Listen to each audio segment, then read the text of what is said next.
Tabitha was sitting in her carved wooden rocking chair by her window, looking in the direction of the front gate. In all honesty, her gaze was to the horizon, to where she knew the cooperage to be. It seemed a little folly that she had continued her vigil for so long.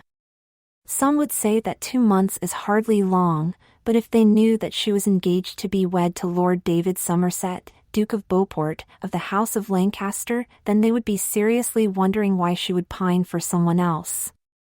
Why she would pine for anyone else would be perplexing for that matter. Yet, she had been discreet in her vigil, and there was nothing wrong with looking to the front gate, and that is what she would tell those who asked. She was to blow out her candle when she saw a dim light in the direction of the cooperage. At first she dismissed it, thinking that she was imagining things. After waiting for 2 months to see any flicker of light in that direction, she would be foolish to get her hopes up now. But the light persisted, and she allowed herself to believe that it was Peter must have decided to come visit after all. After all this time, she had finally seen the lantern shine from the top of the cooperage.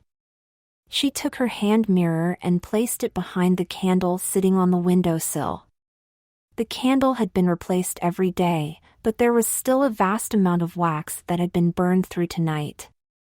Holding the mirror with both hands, she angled the mirror such that the light passed over a number of rooftops as well as the cooperage.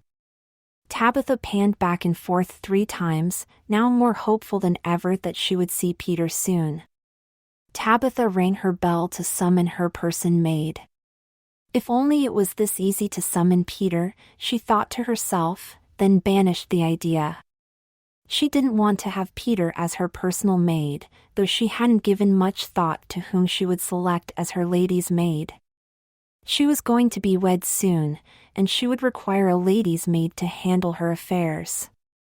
With all the royal outings she was sure to attend, she would require someone who is very well versed in millinery as well as dressmaking and corsetry. Peter is familiar with barrels and coopering, not the affairs of a lady. She was stopped mid-thought when her maid entered her room. "You called for me, miss?" "Yes, Emily." Tabitha shook her head to right her mind. "I'll be having a guest arrive soon. Please see to it that I'm not disturbed." "Will you be meeting your guest in your room, miss?" Tabitha now realized this might be obtrusive to the household should she entertain a guest in her room, especially someone that the staff might recognize.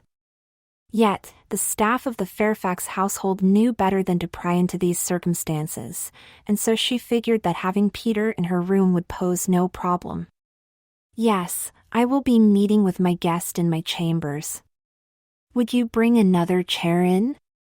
The maid curtsied and left. After a few moments, she returned with a chair, and placed it next to the table where there was a sitting chair placed for Tabitha already. "Shall I bring tea for you and your guest, miss?" "Do please, Emily." Tabitha was not sure how long Peter would stay. Long enough for a cup of tea she should think, but they would have to see how things progressed. It was getting into the later hours, but a spot of tea would be appropriate for the company. Harrison was next to arrive. He took a step into her room, and quietly announced, "Mr. Peter Cooper." He then stood aside to allow Peter to enter the room. Peter's manner of apparel seemed rather odd. It almost looked like his hair had been dipped in a rain barrel in an attempt to slick its moderate tangles, or perhaps that was just his method of washing his hair to be presentable before her. He had also cleaned his cooperage boots best he could, but she could see marks of ash where the fire from the steam had touched the leather. She could smell a bit of burnt fabric, and she wondered if he had tried to iron the shirt he was wearing. It wasn't quite as wrinkled as the shirt he usually wore, but the steam from the cooperage usually took care of all wrinkles in clothing, and she was even further curious to see just how much preparation Peter had done for this appointment. "Hello, good evening, Miss Fairfax," Peter managed to sputter out. He was visibly shaking, as if the next words he said or heard might shatter his sense of control. Tabitha searched through her mind for the most appropriate thing to say, and she tried to speak eloquently, as she had been taught so very carefully, but her words seemed to sputter out too. Greetings, or rather hello, no, you had it right, good evening. She blushed at her display. I'm sorry, I'm not making fun of you, I'm just nervous as well. Well, that makes two of us, Peter said, a little quicker than he would have liked to. Why are we like this? Tabitha asked after a moment of silence had passed. In the street, we seem to chatter on like a couple of mockingbirds, but now it's just like pressing olives to get any thoughts to transfer into coherent speech. Peter pondered this for a moment, perhaps too long, but came up with a decent answer: we are not in the street. Tabitha looked around for a moment. Simple enough, but very true. They had always met in the street, and she had always been in proper street attire. Now, they were alone, and in her chambers, no less. I don't know why, but I would almost think that there should be someone with us right now. And with those words, there was a loud knock at the door. Both Peter and Tabitha were frozen in shock for what to do. It couldn't be a servant, or else they would have knocked gently, waiting for Tabitha to answer. This knock sounded impatient and abrasive. Who is it? Tabitha said meekly, hoping it would calm whoever was on the other side of the door. Her father's voice came from behind the door. Tabitha, open this door, immediately. Color drained from Peter's face as he sensed he was in a situation to which there was little probability of escape. What do we do? He mouthed. We? Tabitha whispered sharply. I am going to have to open the door. You are going to have to hide. Where? Peter whispered desperately. Anywhere. Under the bed, under a chair, in the clothes room. Tabitha, shouted Lord Fairfax. Why hasn't he opened the door himself? Tabitha wondered aloud. Oh, you'll need this, Peter said as he placed the key to her room into her hand. How did you? Tabitha started. I'd open that door, Peter said hurriedly as the knocking on the door continued. Tabitha slipped the key into the lock, while Peter slipped into her clothes room, and with a click Peter was hid from sight and Tabitha unlocked her door. The door flew open and Lord Somerset stormed into her chambers. Where is he? He looked under the bed. Where is he? Where is who, father? Tabitha asked, trying to calm her father. I was told by my manservant that you allowed a young man into your room just moments ago. And he was not a suitor. Lord Fairfax looked up the chimney of her fireplace. When his face came back into view, it didn't look any redder than before, though there was a warm fire burning. Well, I would think that your manservant is mistaken, Tabitha said in the most matter-of-fact voice she could muster, but it came out with the wrong intonation of attitude and sounded accusatory. You doubt the honesty of my manservant? Lord Fairfax walked up to his daughter close enough that Tabitha could feel the heat of his anger radiating off of him. Tabitha chose her words carefully. Not the honest, but the accuracy. Oh. Lord Fairfax started to calm ever so slightly. I do have a late guest, it is true, but it is not a young man. Are you saying you have a young woman as a guest? A friend from my classes, yes. Tabitha was hoping that Peter would figure out what she was trying to do. And I have never met this young lady before? Lord Fairfax's anger was slowly giving way to incredulity. Tabitha could work with that. I don't believe so, father. Though I have met with her a numerous amount of times after classes, she has not come to visit with us at any time I can think of. And just why is she here at this hour? Asked Lord Fairfax. Hoping that he would have asked that question a little later, she shook her head as if it was a silly question to give herself another moment to think of an answer. Well, Father, I was just engaged a few weeks ago. Why wouldn't my friends want to come and visit and discuss the rapture that comes with the events of being wed? Tabitha smiled to show the sincerity of her answer, and hoped that it would be enough to allow her father to leave. Very well, Tabitha, said Lord Fairfax, but before I leave you for the night, might I meet this friend of yours? Well, I shall have to check, Tabitha said. Excuse me? Lord Fairfax asked with a deign of surprise. Why would you need to check? Since I'm going to be wed and will be leaving, I will be getting a whole new clothes room, and my friend wanted to see if there were any pieces that would be suitable for her. Tabitha made her way over to the door of the clothes room. A question, daughter, said Lord Fairfax, as he followed her to the clothes room door. You don't seem to be that close to your friend since you keep referring to her as your friend rather than using her name. You do know her name? No, even letting that question sit in the air, Tabitha quickly replied, Father, I would know Annabelle anywhere. Isn't that right, Annabelle? A moderately squeaky voice came from behind the clothes room door. That's right, Tabitha. Tabitha had to control her laugh at Peter's struggle to make his voice sound different, and her father's incredulity started to rise. Is there something the matter with Annabelle's voice? She did ask for extra lemon in her tea. She might have a bit of a cold. Annabelle, are you all right, dear? Peter's squeaky voice replied, Yes, in fact I have some attire that I found that looks quite nice. Could you have someone come and help me with it? You'll have to excuse us, Father. She's not decent to be seen right now.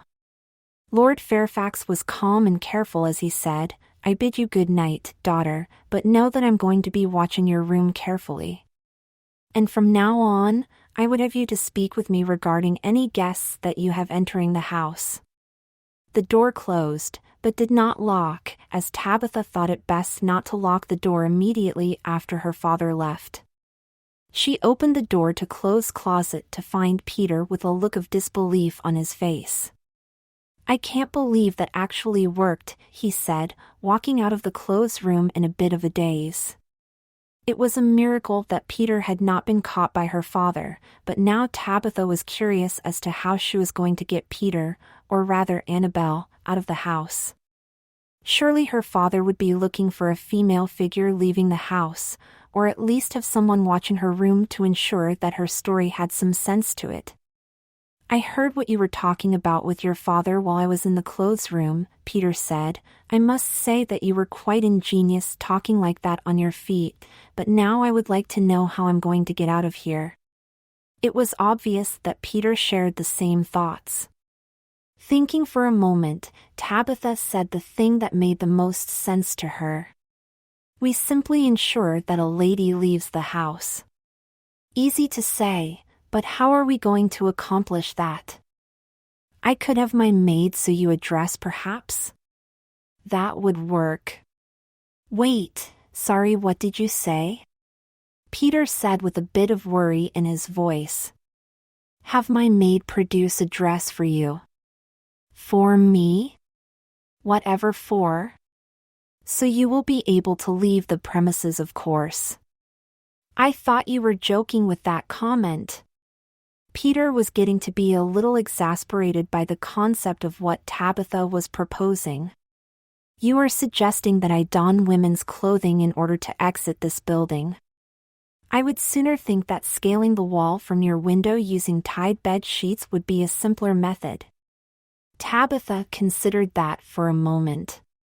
Letting Peter climb down from her window would be moderately easy, except for the issue of what would happen if someone saw him doing so. Then another thought crossed her mind. Peter could use the tree that went up by the nursery. Surely the limbs would have grown back by now, and that would make things ever so much simpler. He could meet up with Jacob, and then Jacob would be able to let him out the back door. It was almost too easy. I think I have an idea, Tabitha announced. Just opened her mouth to explain the plan, but stopped herself, because she saw that there was still the issue of her having a female friend leave the house. Peter just stared at her, waiting for the words to form and this wonderful idea to pour out, but was left for naught. Tabitha closed her mouth and looked a bit bashful at what she had just done. Well, what was your idea? Peter ventured. It wouldn't work, Tabitha admitted sheepishly. As long as it doesn't involve a dress of some sort, I think I'll be able to manage. That's just it, my idea didn't involve a dress. You make that sound like it's a bad thing. It is a bad thing, because my father is going to be looking for a lady to be exiting the house when you leave. You're not a lady, or at least you don't look like one. You're saying the only way I can leave is if I look like a lady? Why not just have me escape some way, and then make up another story?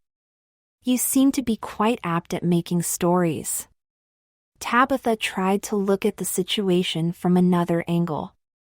How would she be able to explain the fact that she was entertaining a lady, who was most definitely not a young man that her father had searched her room for, but still have Peter escape? I can't think of any way that it would work. Well, calling the maid to make a new dress would be outlandish. If I recall, you said that Annabelle was looking to see if there was any clothing in your clothes room that she would be able to take with her anyway. Having the maid make a new dress would seem a little trite. Then Tabitha got an idea. She wouldn't have to make a new dress. Right, because I wouldn't be wearing one. No, because she would just have to make some adjustments. Oh, please. You're still. Yes, I'm still pushing forward with the idea to keep to the story that I told my father. Now, if you'll accompany me, I'm sure we can find something that will work for you. What makes you say that? Well, there's the off chance that you will be able to fit into something that I own. You have a bit more of a slender build, and though you are a bit taller than me, your torso isn't that much longer than mine. It would just be a matter of finding the right dress, but I think that foundation garments would be essential as well. Peter was a little trepidatious about the idea, but he had already spent some time in the clothes room, so he followed Tabitha. Looking around at all the materials that were available, Tabitha started to build an outfit in her mind. Using something simple, perhaps a street dress, since he would have to get home, but the foundation garments would also have to be simple if she hoped to have Peter change out of it on his own. You are going to be undressing yourself once you return home, correct? Get home? I'm going to have to wear this outfit of yours all the way to my home? My father has a tough enough time just watching me come over here. How else are we going to ensure that the outfit is complete? This is something that I know my father will pursue. This is going to be maddening to explain. Wait, what about your sister? What about her? Has she returned from her schooling? Her lessons to be a lady's maid? I'm not sure, but if she is, my father would have had to have gone to pick her up from the institution at which she is studying, since I'm here with you. So she might be able to help you out of this? She might. Well then, we can make this a bit more convincing. Convincing? Keep in mind that I have to face my father about this. You should be able to see if your sister is in the house, and you would just have to call on your home and ask for your sister, then she can escort you in, and take care of things from there. It was Peter's turn to open his mouth in disbelief, falling short of letting words exit his mouth that would form a coherent sentence to relay his thoughts appropriately. I still think that there has to be another way to do this. Tabitha picked out a simple white corset and held it up to Peter. Yes, this one should do nicely. Peter choked on his words. A corset? You are seriously going to put me in a corset? I wear these every day, and I get along just fine. Now, please, Peter. I want to make sure that you get home safe. She looked at Peter and tried not to let the irritation in her thoughts shine through. She truly did care for Peter, and this method seemed to be the best laid plan that she could think of right now.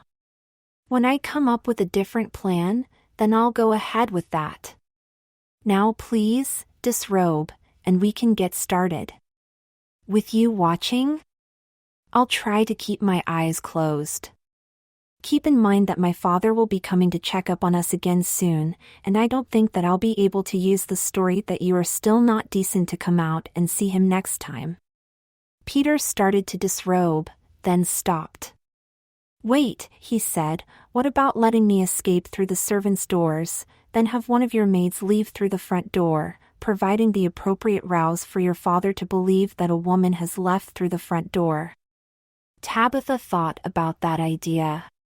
She didn't come up with it, but it did pose merit. Peter would escape, and he would be able to get home in clothing that would not cause a stir in his household. Plus, he would feel more comfortable returning. This could work. His father would never pay attention to the servants, for they were all too old for his liking. Too old. Blast, there's the rub. Tabitha looked crestfallen once she realized the flaw to Peter's idea. Peter was able to pick up what Tabitha was about to say, and continued to disrobe. Peter. Tabitha started. No, don't try to dissuade me from this idea. I dare say it's just as uncomfortable for me to propose it, but if we want to be together, I would think that this would be the best way. Peter sighed. I suppose that if you were already engaged it would seem a little difficult to get some time to spend with another young man. Especially one that I enjoy the company of very much. Tabitha smiled as sweetly as she could. Peter smiled at that remark, and continued to disrobe down to his breeches. Tabitha produces a set of bloomers and handed them to Peter. I will turn so that you can put those on. Are you absolutely certain this is necessary? Peter asked. I would think that your father has a bit more decency than to look under the dress of his daughter's guest. He does, Tabitha said, but this is more for you. Me? So I can further humiliated? No, so that you have a bit more of a reminder that you're supposed to act like a lady. No one will see the bloomers, true, but you'll know they're there, and that will keep you in the right mindset. I would think that the crinoline would be sufficient reminder of that, Peter said flatly, looking at the number of dresses with pronounced width. You'll just have to trust me on this, Peter, Tabitha said gently. She turned away from Peter. Just let me know when you're ready. Peter looked at the bloomers and thought hard about what Tabitha was proposing. He did care for her, and he did want what was best for her. But once he put these bloomers on, there was no turning back. This would be officially the craziest thing that he had ever done for anyone. If I manage to get through this, Peter said, I will do my darndest to marry this girl. I cannot think of anything else I would not do for this lady's hand. After Peter had managed the bloomers, he told Tabitha that he was ready to proceed. All right, now I'm not used to doing this, because I usually have servants who take care of this, so we'll have to just try to make do with the corseting. Peter grimaced at the idea of putting on something so restrictive, but he had come this far with the bloomers, and this was the next step. All right, Peter said nervously, let's get on with this. Slipping on the corset was simple enough, but even loose, Peter could feel the boning poking him in places. Are you sure this is safe? I've worn one every day since I was of the age of 8, and I'm still breathing just fine. You'll be all right. Tabitha spoke calmly to try to ease Peter's nerves. She remembers the first time she was tied into a corset. It was not an experience you easily forget. But this corset was fitted for you, and you've been wearing it for a significant amount of time. What makes you so certain it will work for me? Peter probed as Tabitha laced the corset. I guess we'll just have to find out, said Tabitha as she finished with the lacing. Now breathe out. Breathe, oh you. Peter was cut off as Tabitha pulled on the laces as hard as she could. She would have put her foot in place on the back of the corset, but her own corseting did not allow for her to raise her foot that high. Peter staggered for a moment and tried to let his rib cage expand. This was not going to happen. The corset had been cinched sufficiently to embrace his skeletal structure to the point that any type of torso movement would be restricted to moving side to side. He gasped, "How do you breathe?" Tabitha's response was, "Try to use your stomach." This was most unusual for Peter to do, since he was more accustomed to using his stomach to store food for digestion, not storing air to keep him breathing. Are you sure? If you don't try, then you're going to pass out, and we can try this again. Tabitha was not in much of a mood to try lacing up a corset again, and she truly hoped that Peter would try breathing with his stomach muscles. Tabitha felt a wave of relief as she heard Peter take quick, shallow breaths. That was a start, and she could see a bit of color come back into his face. I'm not sure how long I can keep this up, Peter said with much effort. You're doing fine, Tabitha reassured Peter. You just have to find a pace that works for you. Couldn't you just loosen the corset? Peter said. He took a short breath before he continued, or better yet, take it off. Welcome to my life, Tabitha said playfully. Now that we have the foundation garments in place, we can get the rest of the outfit together. I still find it difficult to believe that I'm going to need all this just to get home, Peter mused. Why not just have a long coat that's unbecoming of drawing attention, and then I would just slip into the shadows and no one would even know I was here? I would remember you were here, Peter, Tabitha said with a bit of mock pain in her words. You know what I was intending, Tabitha, Peter replied. I just think that all the frou-for-all is too much, especially for heading out into the street. Of course, Tabitha said quickly, street attire. That would be the perfect thing for you to wear, and I have a spare dress that I rarely wear. Even my mother would think you were from not of this house. All they would have to do is look at the way I walk, and I think they would figure that out. Indeed, said Tabitha, we don't have enough time to get the cobbler to make you a set of shoes, but the street dress should be more than long enough to cover your feet. All right, so what is the next part? We would have to set the crinolines in place, Tabitha said, trying to recall how this went together, but knowing that Peter wouldn't know the difference if they put the jacket on over the crinolines, and then the dress on top of that. She could simply say that it's the latest style, and he may very well buy into that. She selected the plainest arrangement of crinoline she had, and held it out for Peter to step into. Peter raised a leg, then put it back down. I'm not sure if I can do this. I told you, you'll be fine.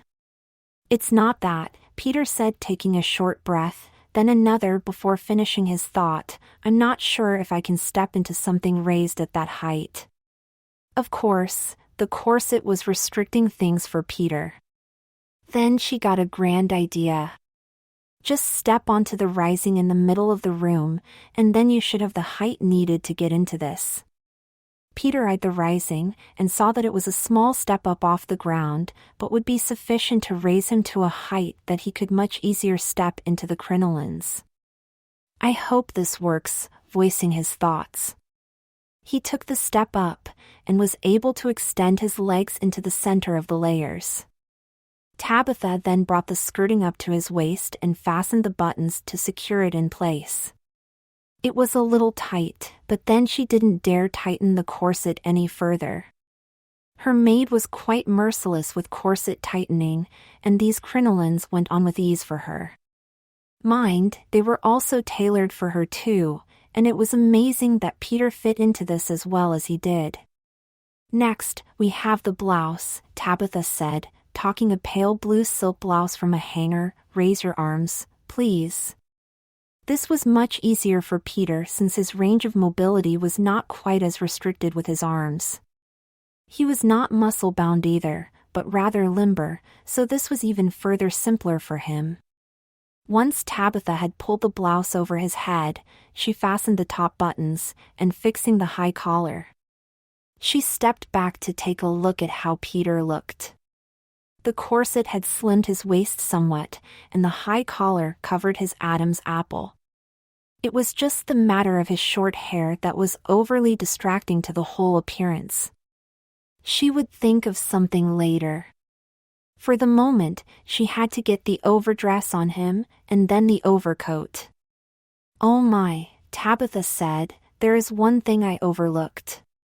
Peter was too busy concentrating on steady breathing than to worry too much about what Tabitha said, but he managed to say something to voice his concern for her worry. "What is the matter?" "It's just that you would need to have an overcoat or street cloak when you leave, and I don't have one in my clothes room. That is something that we keep in the general outdoor clothes area, and it's always brought to me." "That is a bit of a problem," Peter said. He tried to think of a way to help Tabitha figure out a way to get the cloak to her room without arousing too much suspicion, and finally he decided to follow her pattern of thought. "Go with the obvious. Why not send for one then? But then the servants would see that you didn't come in with a cloak to begin with," Tabitha countered. "Then say that I forgot to bring one, and I would have to borrow one of yours," Peter challenged. "That would be ridiculous that you would travel without a cloak. If the weather turns, then I would need something warmer, or thicker." "True, but who's to say that the weather will turn tonight? Who's to say that it won't?" Tabitha raised her hand to interject another point, but she realized that Peter was right. This was London after all, and the weather can change with the winds. One moment it would be calm and peaceful, the next it would be raining like a torrent. "I will work with that," Tabitha finally said, now to get the overdress on. This required a bit of work on both their parts, but thankfully Tabitha was a bit more mobile since she had removed her corset some time ago to be ready for bed. "That should do it," Tabitha announced, looking at the work that she had done. She couldn't see Peter's feet at all, nor his shoes that were very masculine in every sense of the work, and with the crinoline, there was no emphasis of the fact that he wasn't a woman.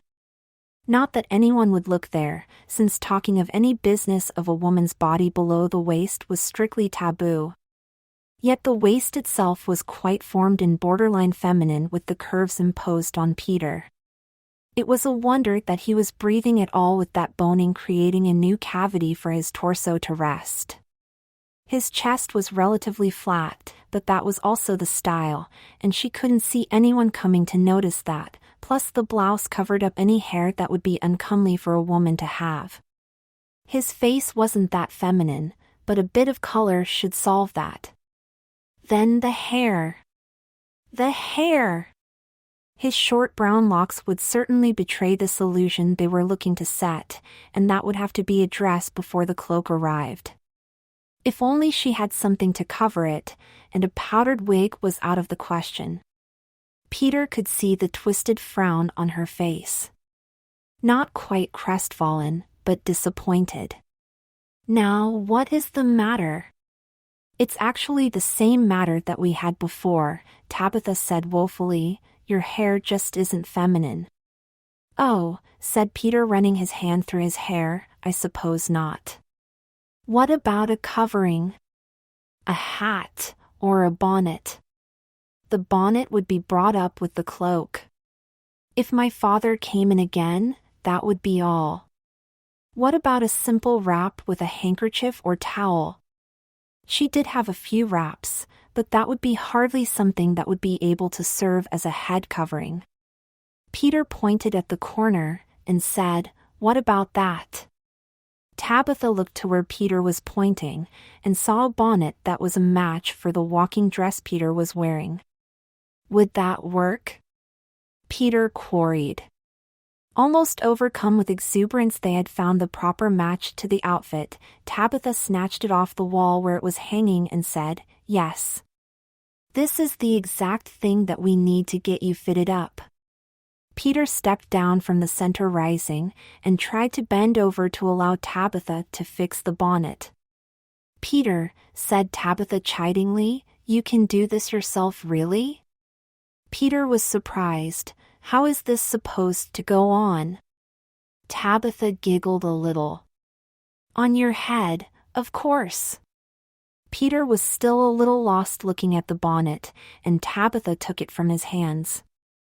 She held it to her head without fastening it, and then handed it back to Peter. "See, it's simple." "You wear these every day, Tabitha," Peter scoffed. "Come on now," Tabitha said, "we're almost ready." Peter brought the bonnet over his head as Tabitha showed him, and the 2 strings he brought to the front. He paused for a moment wondering what to do, then did what felt natural, and tied it with a bow. It wasn't the most elaborate tying, but he was used to tying laces on shoes, so he was fixed more on the functionality of the knot rather than the look. Once he was done with the strings, he held his hands out, framing the work he had done. Tabitha was impressed with the bow, even with his less than feminine hands. "Oh dear," Tabitha said once again. Peter was starting to get tired of hearing this. "What have we forgotten now?" Tabitha went to a drawer and searched through it. Why hadn't she thought of this before? This was a most important part of the outer coverings. "A proper lady does not go anywhere without a proper set of gloves," she stated as she continued to hunt for the largest set of gloves she could find. She finally found a set of winter wool gloves that she used for riding on brisk days. "Try these," she offered. Peter tried them on and found them to be a moderately good fit. The glove didn't quite extend the length of his fingers, but the lamb's wool was able to allow for a bit of stretch.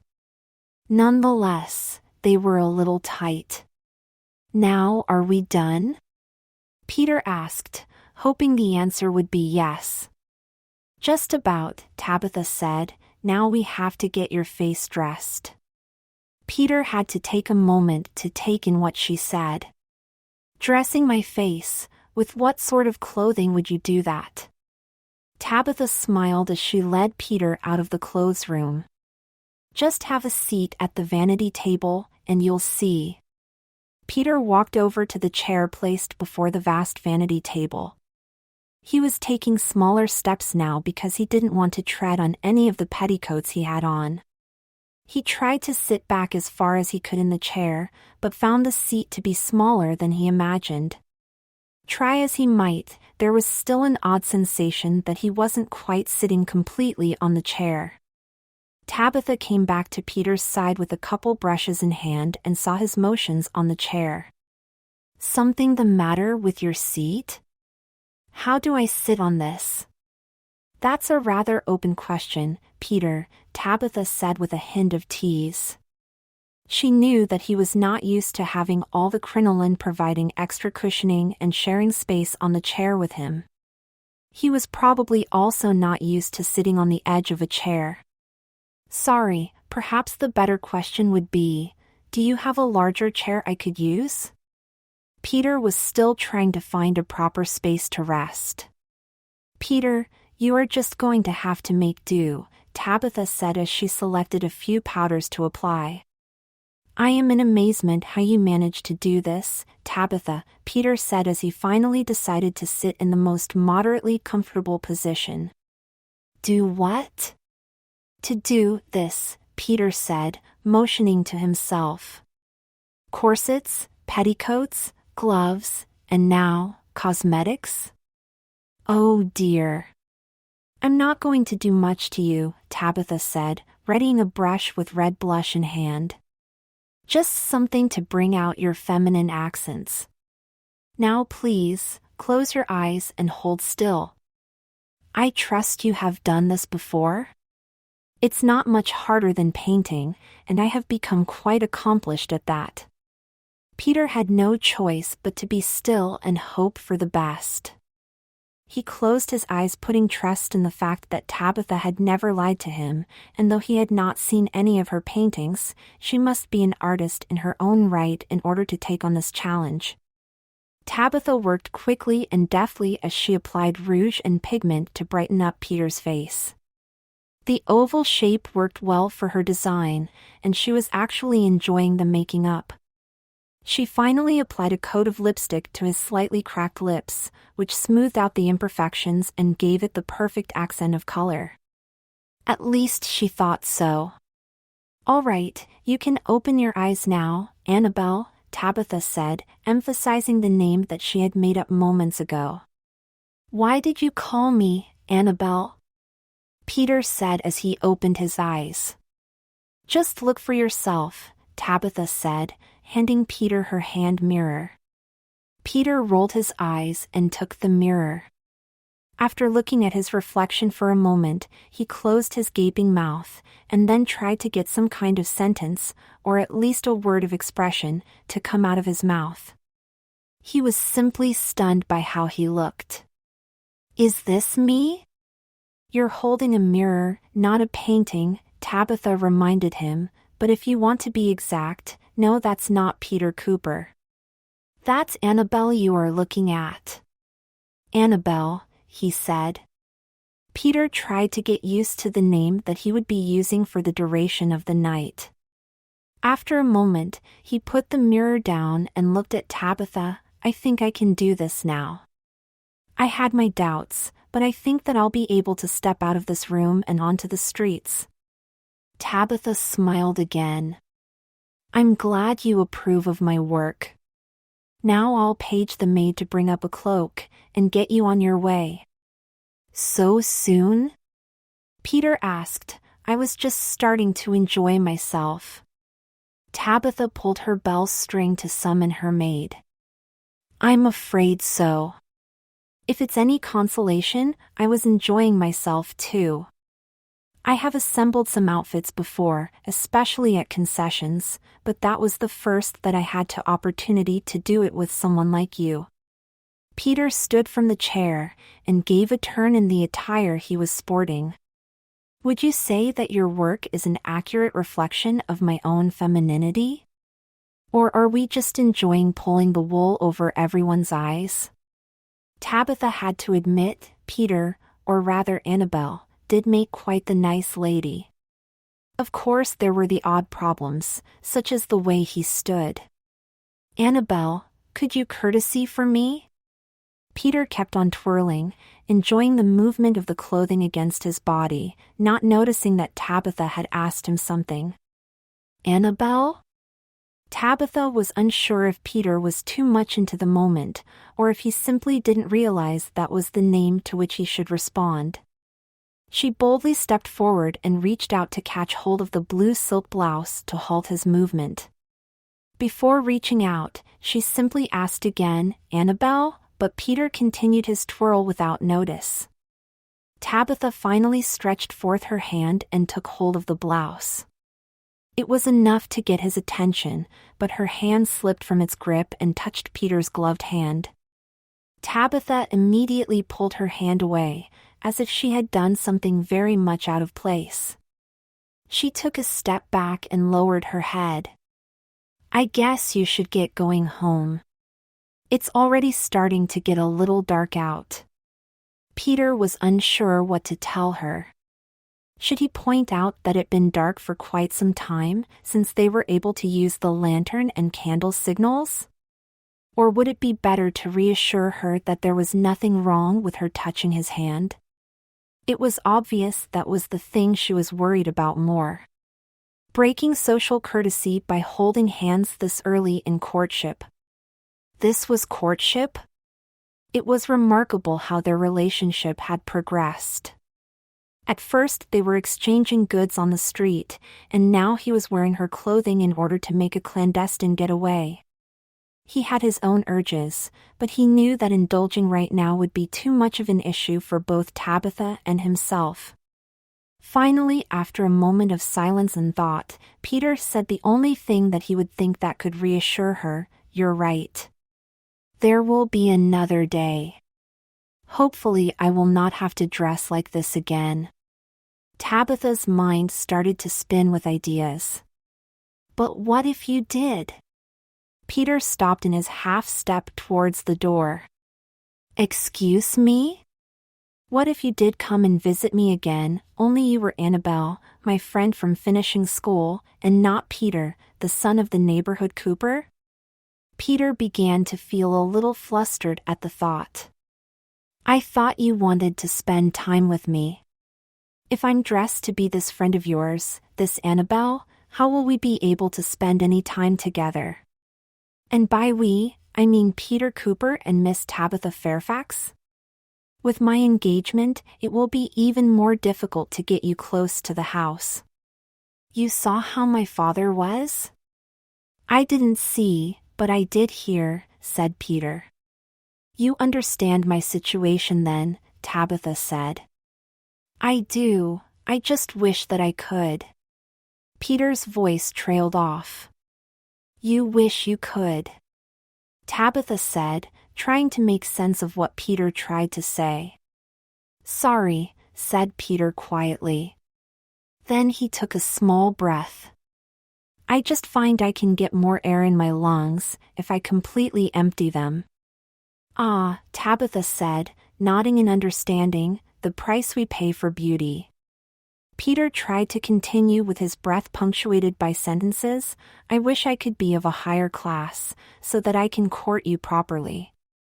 So do I, Peter, said Tabitha, but again, we'll have to make do with what we have at our disposal. There was a knock at the door. Come in, please, Tabitha said. Harrison entered and opened the door wide. There was no one else with him. Your father has informed me that your friend must take her leave now. It is very late, Miss Fairfax. Of course, Harrison, Tabitha replied. Annabelle and I were just bidding our farewells. Good night, Annabelle. Good night, Tabitha, Peter said. He almost bowed, but the tightness of the corset prevented movement at the waist. He then remembered that he wasn't supposed to bow anyway, and turned to leave. Tabitha was right. The undergarments did remind him that he wasn't supposed to act like a young man. Oh, Annabelle, Tabitha called out, you almost forgot your handbag. As Tabitha walked up to Peter with the bag, Peter whispered through tight lips, Is this necessary as well? It has the clothes you came with, Tabitha whispered back. Thank you, Peter said a bit more audibly. Will your friend be needing an escort home? Harrison asked.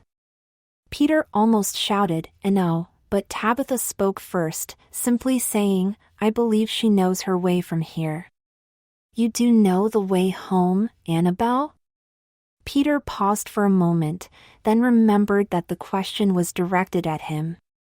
Using the most feminine voice he could, he answered, Yes, I think I can make it home just fine. Thank you for your concern. He then crossed one leg behind the other and did a small curtsy, and headed out the door of Tabitha's chambers. The walk home was a bit different for Peter. He was used to walking the streets in trousers and a loose shirt with a proper jacket covering it all. Wearing a walking dress and bloomers was an entirely different experience. He had to hold his dress up when walking by puddles, and there was also the issue of breezes that would blow under the dress. Thankfully, the winter weather was over, but he was still amazed at how women were able to keep such a balanced demeanor while they were walking in the streets as he was. The other thing that he was not accustomed to was the looks that we was getting from the other men in the neighborhood. He knew there was a lot of people, but with the new attire he was sporting, he could feel the eyes of almost every man as he made his way to the cooperage. It was almost haunting. His father must have been working late, because he could hear work going on in the cooperage. Peter was careful, and went to the side door. Not making any noise was a bit difficult with the walking dress he was wearing, but he was able to get into the side door without making much noise that could not be addressed to a cat rooting through garbage. Peter deftly made his way up the stairs and went to his sister's room. Knocking softly on the door, he hoped that would be enough to wake her. "Mandy," Peter whispered strongly. No answer. Another series of raps on the door. "Mandy," Peter whispered a little bit louder. Finally he heard a sleepy voice on the other side, "Come in." Peter walked in and shut the door behind him. His sister, Amanda, was propped up in her bed by her elbows. She took a look at Peter, then wiped her eyes with one hand. Taking another look at Peter, she was still a little confused. "I'm sorry, do I know you?" The constant binding of the undergarments should have been enough to remind Peter that he was in attire that disguised his appearance, but standing at the foot of his sister's bed, he had to mentally tell himself that his very own sister did not recognize him. "You do," he said in his regular voice. Hearing Peter's voice come from someone that didn't look like Peter was enough to get Amanda startled. After righting herself, she said quietly, "Peter? Is that really you?" Peter smiled and nodded, to which Amanda pulled up the covers in a natural reaction to her brother in her room. "What are you doing here? Why are you dressed like that? How did you?" Peter held his index finger to his lips as a reminder that their father was still awake. "I'll explain everything in a little bit, but first, I need you to get me out of these clothes," said Peter quietly. "All right, but can you give me a moment to put on a robe at the very least?" Amanda asked. "Of course," Peter said as he turned his back to her, allowing her a bit of privacy. "I'm ready now," said Amanda after securing a shabby robe. "Hand me your cloak." Peter unfastened the cloak at the collar clasp and handed it to her, then followed with the bonnet. "Should I even ask how I'm supposed to get out of the corset?" Peter asked. "You're corseted too?" Amanda asked incredulously. Peter shushed her, and she uttered a quiet apology. "You're corseted as well?" she said a bit quieter. Peter nodded in affirmation.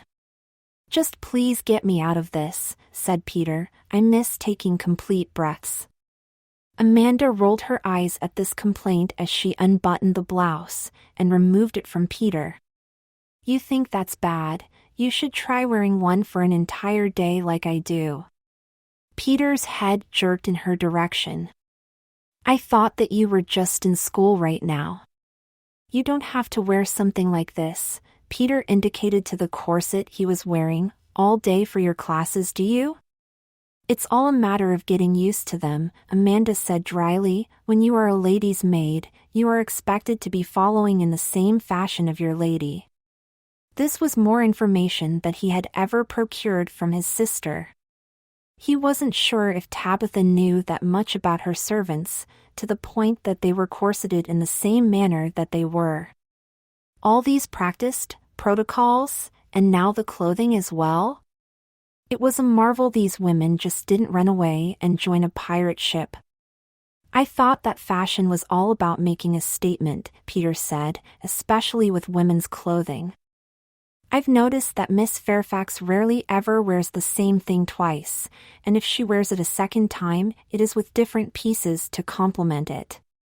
"It's true," Amanda said, That's why a lady's maid has to be well versed in dressmaking, sewing, and millinery, so that the lady is always prepared with another original thing to wear, but the servants need to be presentable to company. The more they look like everyone else, the more they can slip into the background. Peter's eyes lit up with the sound of the last phrase.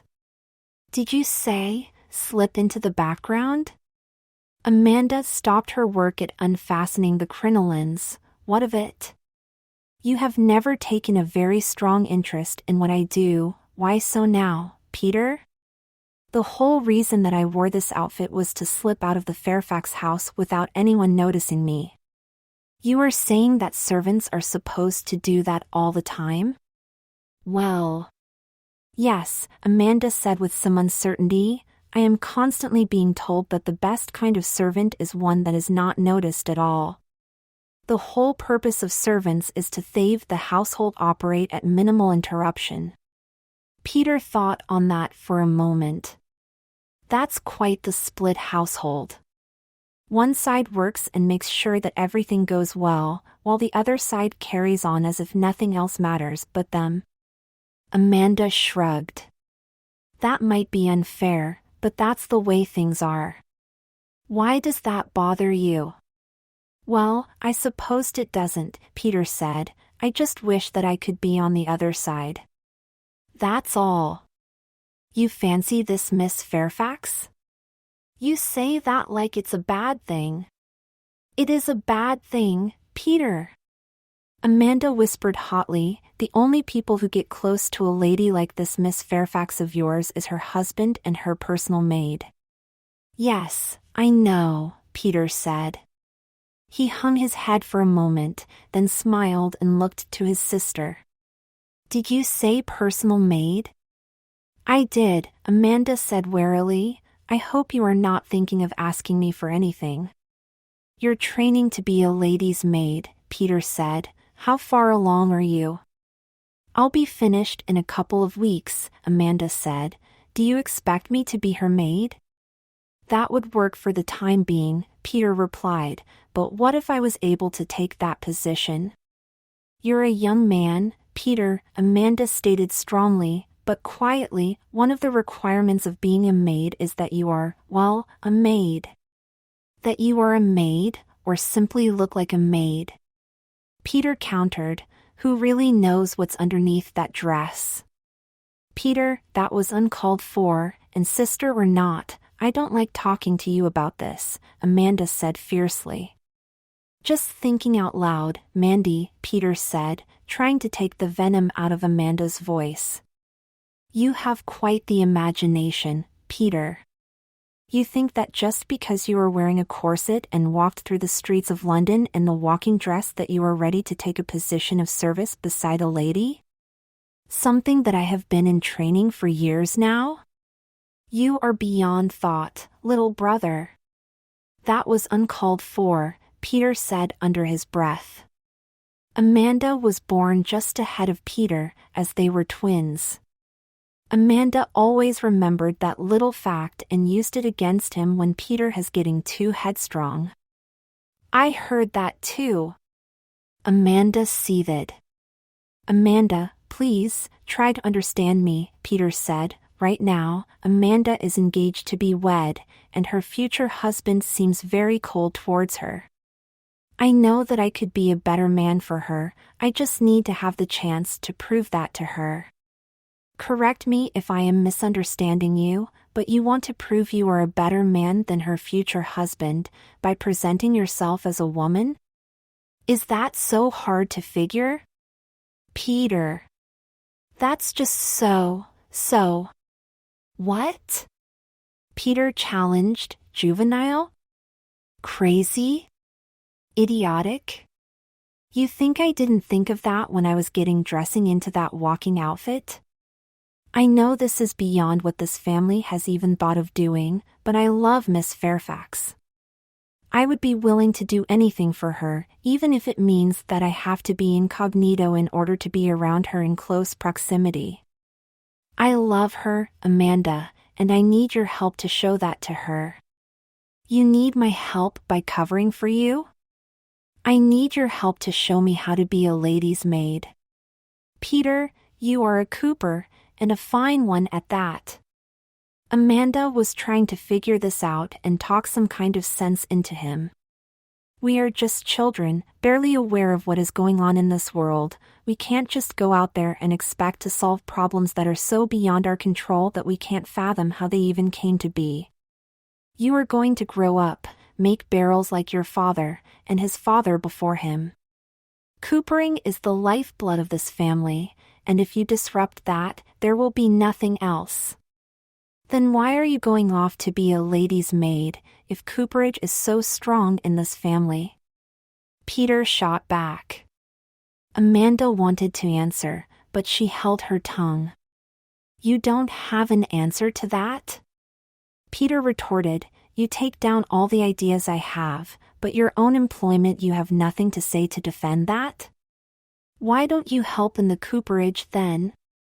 I'm a young woman, I'm not supposed to do that kind of work, Amanda said, you know that. But you used to, Peter said, when we were younger, you were always trying to help in the cooperage, whether it was just hauling a single piece of wood, or helping with the bellows of the fire. Father was fine with me doing work like that, since it translates into work that I would be doing right now, she replied. Then why were you always asking Father how the coopering process worked? Why did you want to have just a vested interest in the family trade if you knew that you weren't going to become anything from it? Amanda didn't say anything and just lowered her head. You have to admit we both have interest at what each other does. This venture in feminine attire was a little daunting for me, but I dare say that it was an experience that I enjoyed for the most part. You like being bound together with that corset? After you get used to it, it's not that bad. You haven't had a piece of boning come loose and pierce you in the side. Amanda said forcefully, I heard stories about women who went through the pain of having the metal lodged in their side, and then they died a very slow and painful death because of this atrocious garment. That really happens? Peter said. Of course it does. Amanda said. You just never hear about it because then you might feel a bit of compassion towards women. What are you saying? Are you implying that I don't care about you, or Miss Fairfax, or your physical well-being? That I'm just a horrendous person looking out only for the pleasure of my own person? You know me better than that, Amanda. Amanda raised her head and looked Peter in the eye. I do know you, Peter, but you don't know what I have to put up with every day. I have to look out for myself out there. It's not just a matter of walking across the town square when you're a woman. You have next to no social class if you don't have a man attached to you or your name. What are you talking about? You have our father. And he's one of the best coopers there ever were. That must be good for something. Indeed it is, Amanda said calmly, within our neighborhood and within the working class. Outside of that, we are unknowns. People with a great deal of money, or with ties to the royal family have better standing than us. Royalty? Peter said. Perhaps that's why Tabitha's father was so unwound. Sorry? Amanda said, you were approached by Miss Fairfax's father? He came into her chambers while I was hiding in her clothes room. Well, he wouldn't look in the clothes room, but still, he must have been in quite a state if he walked into his daughter's own chambers. How so? It's his home. Maybe so, but the lord of the house does respect his women. What about the lords that impose their will on the servants? That's not done in their quarters. I suppose not. In any case, Peter, you should be very grateful that he didn't find you. I know, Peter said with a mixture of shock and relief, but it was something that I never thought I would do. Especially with Lord David Somerset making that proposal to Miss Fairfax. My mind has gone a little out of sorts, I suppose. Lord David Somerset? Amanda clarified, Duke of Beaufort of the House of Lancaster? Yes, said Peter, a little puzzled how she knew all that. That's one of the most eligible bachelors in London. Royal house, prized wealth, and who knows what else. Peter was more than shocked now. How am I supposed to compete with that? That's what I was trying to tell you, Peter, Amanda said with some sadness. We just don't measure up to people of the caliber. When Miss Fairfax weds Lord David Somerset, it will be a merging of the two families. Not only will it elevate Lord David Somerset's status as a married man, but the Fairfax household name will be heard throughout London as well. Being wed to a royal helps the bride's family as much as it helps the husband. It does not matter if the husband is abusive or not, but there is a woman in his life, and that is sufficient for him. But there must be a way for this to work. Peter said with some desperation, if I were her maid. You would be a woman, and therefore could not wed her, Amanda finished. I would have to see what her opinion would be in that regard, Peter said. I want to know if she would be willing to run with this idea. She was the one who suggested that I disguise myself with her clothes and pass myself off as a friend of hers. Amanda rolled her eyes again, and saw that she was not going to talk any sense into her brother, and decided to leave him to his devices. Turn around, Peter, said Amanda. If I can't get this foolish idea out of your head, perhaps I can at least get you out of this corset. Yes, please, Peter said, turning the laced section to Amanda's hands. You can keep the bloomers on though, Amanda added. They shouldn't be noticeable under a nightshirt. That excited Peter somewhat, more so that he could retire for the night than anything. It had been quite the night with all the calling, and dressing, and introductions that had occurred. He had to approach Tabitha with this idea, but how to do it?